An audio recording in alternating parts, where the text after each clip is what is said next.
जय हिंद. मी फिरोज तडवी आणि आपण पाहत आहात GN न्यूज. भुसावळ शहरातील सिंधी कॉलनी भागातील आदर्श हायस्कूलने आज एक नवा आदर्श निर्माण केला. येत्या 5 जूनला जागतिक पर्यावरण दिवस साजरा होणार आहे. त्याच्या अगोदरच सिंधी कॉलनीतील आदर्श शाळेने मोठा आदर्श घडवला. तो असा, दिनांक 23/5/2026 रोजी शिवसेना शहर प्रमुख व तालुका वृक्ष संवर्धन समिती अध्यक्ष पवन नाले यांनी सिंधी कॉलनीतील आदर्श शाळेच्या परिसरातील व शाळेमधील वृक्षांची बिनधास्तपणे होणाऱ्या कत्लेवर उठवला आवाज. त्यांनी तात्काळ GN न्यूज, CBN न्यूज व दैनिक भास्करचे भुसावळ तालुका प्रतिनिधींशी संवाद साधला असता या तिघा पत्रकारांनी घटनास्थळ गाठले असता तेथील वृक्षतोड करणाऱ्यांनी तेथून पळ काढला. पण एक शोकांतिका अशी की भुसावळ शहरात समाजसेवक आणि नगरपालिकेतर्फे 22 मे 2026 रोजी झाडे लावा झाडे जगवा असे सांगण्यात आले आणि आदर्श शाळेतील शिक्षक नगरपालिकेची कोणत्याही प्रकारची परवानगी नसताना झाडे तोडतात. शाळेतच शिक्षक विद्यार्थ्यांना शिकवतात झाडे लावा झाडे जगवा आणि तेच शिक्षक शाळेबाहेरील वृक्षांची कत्तल करतात. हा कोणता न्याय म्हणावा. भुसावळात हरित हत्याकांडाचा संताप. पर्यावरणाचा धडा शिकवणाऱ्या शाळेतच हिरव्यागार झाडांची निर्दयी कत्तल. आदर्श हायस्कूल प्रशासनावर नागरिकांचा संताप. ज्ञान देणारे जर वृक्षतोड करतील तर विद्यार्थ्यांनी नेमकं काय शिकावं. संतप्त नागरिकांचा सवाल. नगरपालिकेच्या वृक्ष विभागाच्या भूमिकेवर ही प्रश्नचिन्ह. या संपूर्ण प्रकरणात भुसावळ नगरपालिकेच्या वृक्ष विभागावरही गंभीर प्रश्नचिन्ह उपस्थित होत आहे. शहरातील सार्वजनिक ठिकाणावरील झाडांचे संरक्षण, अवैध वृक्षतोड रोखणे आणि दोषींवर कारवाई करणे ही जबाबदारी वृक्ष विभागाची असताना विभाग पूर्णपणे निष्क्रिय असल्याचे चित्र समोर येत आहे.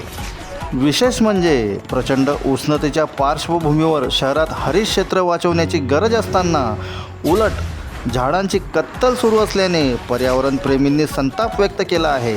आपण पुढे GN न्यूजवर पाहू शकता. तोपर्यंत पाहत रहा GN न्यूज.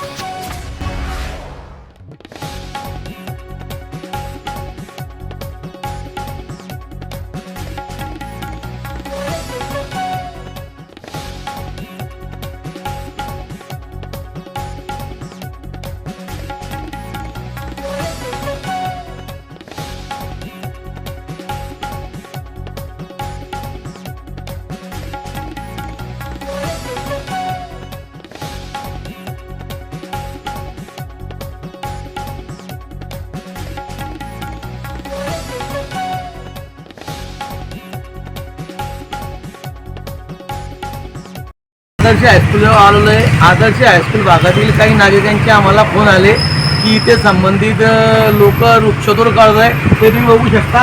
हे जे वृक्षतोड आहे 3 झाडाची जमीन ध्वस्त केलेली आहे आणि मधात पण शाळेच्या मधात पण खूप फांदे पडलेले आहे. तर आम्ही संबंधित नगरपालिका अधिकारी धनराज बाविष्ट साहेबांना फोन करून विचारले असता त्यांनी आम्हाला सांगितले की आम्ही अशी कोणत्याच याची कटिंगची आणि कोणतीच परमिशन दिलेली नाही आहे. तर मग हे यांनी झाडाने कोणाच्या बरोबर हस्ताने कर झाले आणि आता ह्याची शाळा आहे. ही शाळेच्या सर्व लोक इथे हजर होते. 2 लोक इथे हजर होते आणि त्यांनी हे झाडाची कत्तल केलेली आहे. तर संबंधित आता प्रिन्सिपल पूर्ण बॉडीवरती गुन्हा दाखल करण्यात यावा असं आम्ही 22 जे संबंधित नगरपालिका अधिकारी धन्यवाद आहे यांना मी सांगितलेलं आहे व त्यांनी आम्हाला सांगितलं की मी तात्काळ येऊन बघून लगेच त्यांच्यावर कारवाई करेल.